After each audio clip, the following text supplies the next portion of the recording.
This is when I'm going to wear my coat. I guess I'll freeze. Right. I mean, you'll have to tell me where you want to be, but...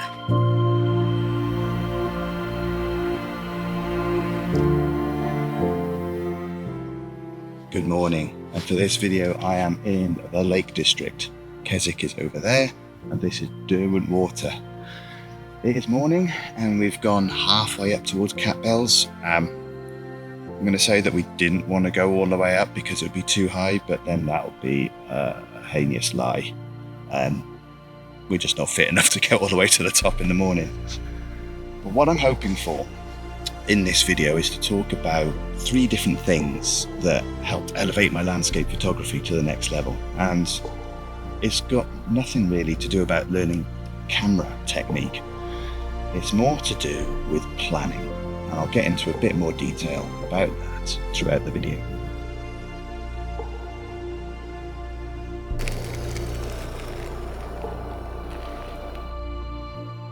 First thing I'm going to talk about is light. And it's got nothing to do with how you use your camera or planning how to use your camera. It's about planning where you're going to be at what time. And the first bit of planning, point 1, is where is the sun going to be? I use an app called Photo Pills, where I can check exactly where the sun is going to be relative to the location where I'm going to be standing. And switch arms because this gimbal's heavy. And Catbells is up there, so we are halfway up towards Catbells. And I knew at this time of year, this date, that the sun is going to be rising in front of me. And I wanted that because I knew that I hoped that this lake was going to fill with clouds. And I wanted those clouds to be backlit, and I wanted the trees in the bottom to be backlit. I've got the long lens on. If I pop around, you can see that I'm trying to pick out details in the lake below. Maybe the fog going over the islands in the middle, some of the trees on the shoreline, some of the reflections in the lake. But if I've got a bit of fog, I wanted it to be backlit. So I knew that the sun was going to be there, fog was going to be there, and I was going to be here. It's about planning where the sun is going to be.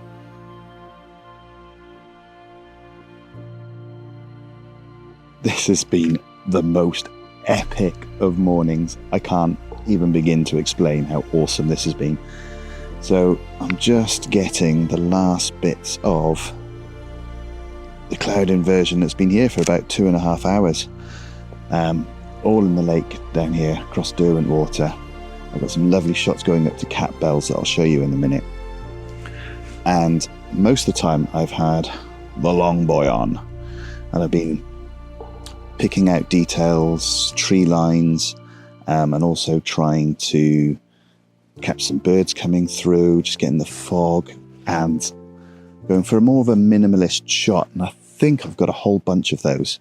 Just down there, there's a road running through. The colours in the trees probably were better a couple of weeks ago because we're verging on winter now, out of autumn.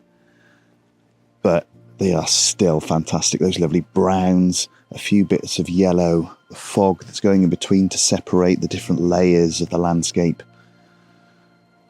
Planned this one perfectly, but there is also a little bit of luck involved.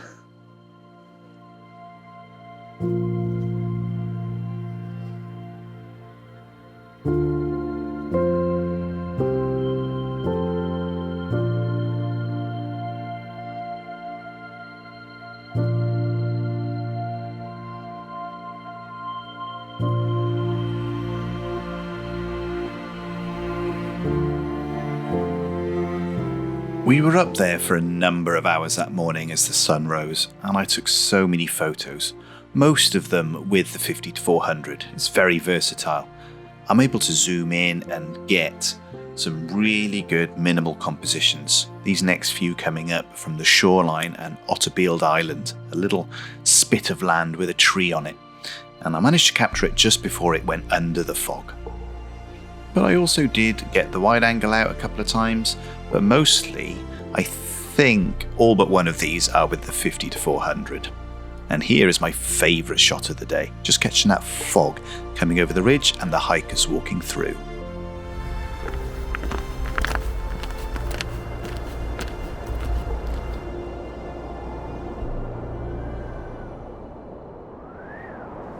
The second part of planning, of my 3-step planning plan, is location planning.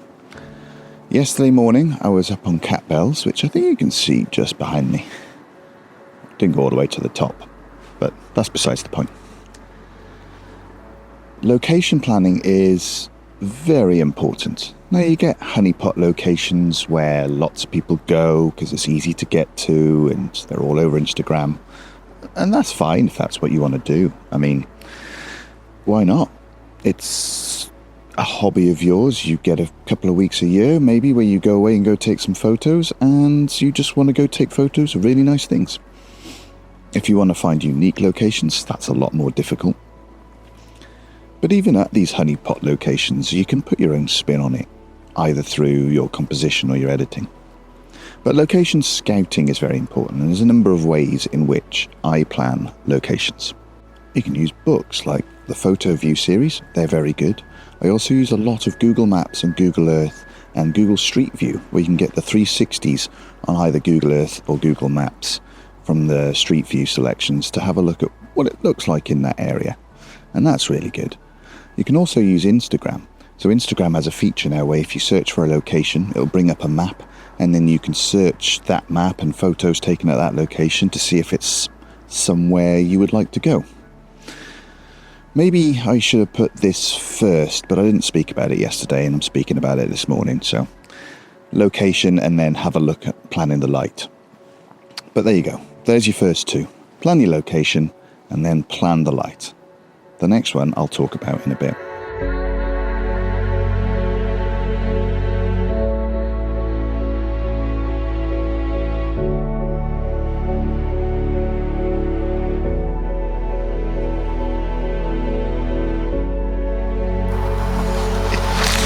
Nice.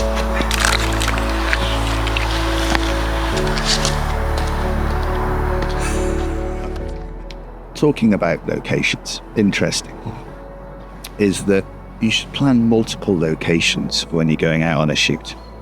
Today, plan to come up Castle Head, I keep calling it something different. Castle Rock, Castle Crag, Fraggle Rock, all of the above. It is really useful to have a number of locations planned, especially when the conditions might change. Which is a little hint of what the third point of my video is going to be.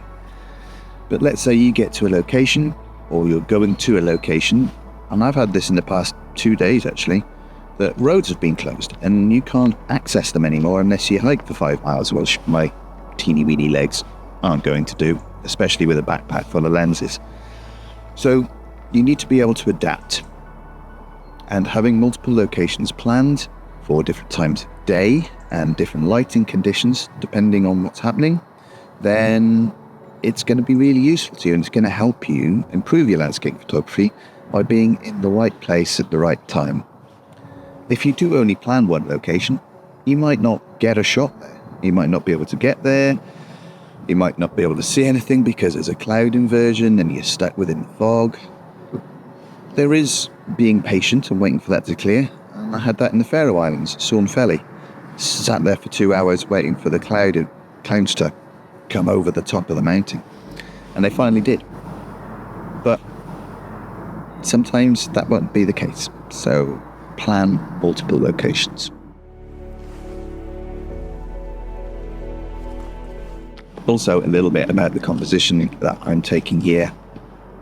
I have got the big boy out again, 50-400 Tamron. Fantastic lens because of that extra 50-100 zoom range. Is so versatile, and it's allowing me to pick out all of the little details, the nicely coloured trees down. But at 50mm, I can get all of the islands in Derwent Water. I was calling it a lake a lot yesterday. And cat bells in the background, and framing this nice little frosty park with the trees in at the bottom right hand corner. Hopefully it's going to be a nice image. see later.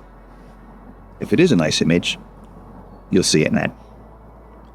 So I didn't quite get the shot that I wanted. You can see the mist didn't quite come down as low as I wanted it to. I wanted that separation between the islands in Derwent Water. However, I think it's still a nice shot. So I did just get some zoomy in shots with the 50-400 before I decided to head down to the shoreline to take some more photos.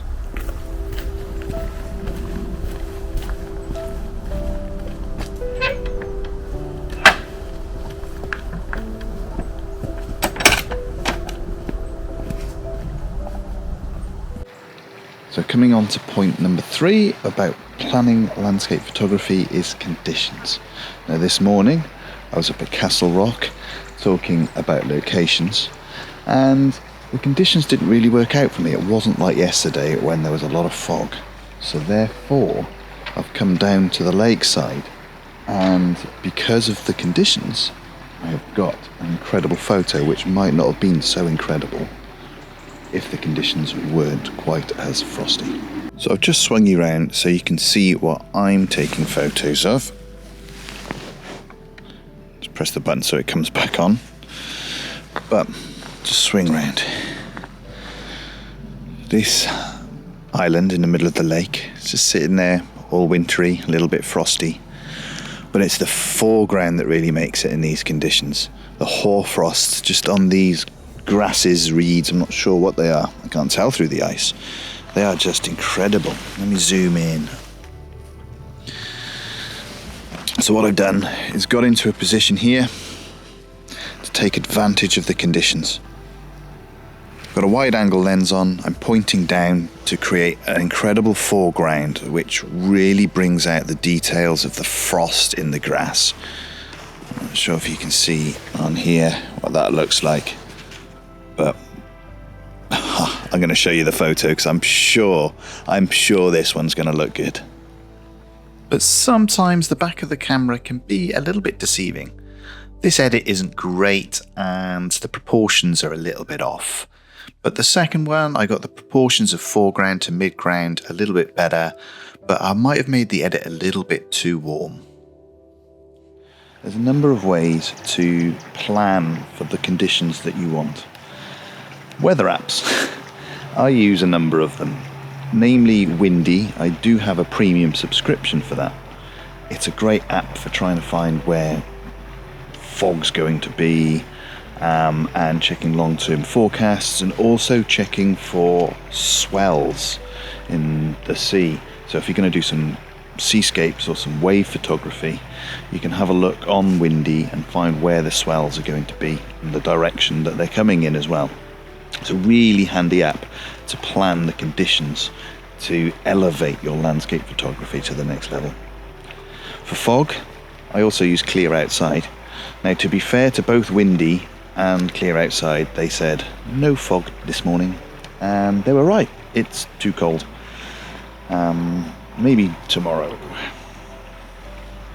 So I didn't quite nail the composition with the reeds, but this one's much better. The sun came out and the mist was just rising off the surface of Derwent Water, and these sunbeams were amazing. I love this edit. I'm going to print this one out actually. So I want to try and wrap up this video by going over the 3 aspects of planning that I've talked about over the last couple of days while I've been in the North Lakes. The first one I spoke about is planning for the light and where the light is going to be. Whether you want to shoot a seascape with a wave and backlight the wave, make sure that you're shooting on a coast that the sun's going to be behind. The second thing I talked about was location. Location and light are sort of interlinked really. They sit together. Depending on what location you pick, then you've got a plan for where the light's going to be. So there's 2 different aspects there, but I've split them out into 2 things because they're 2 different activities. You're going to pick your locations, and then you're going to plan for the light, and that might determine what time of day you go to that location. The third thing I talked about was conditions. And conditions, I'm talking about weather, basically. Bringing that extra level of atmosphere into your photos.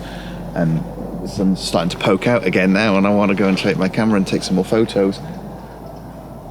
But conditions. This morning has been frosty. There's hoar frost everywhere, and it's coating all of the reeds and the grasses and the plants. I've got some excellent photos.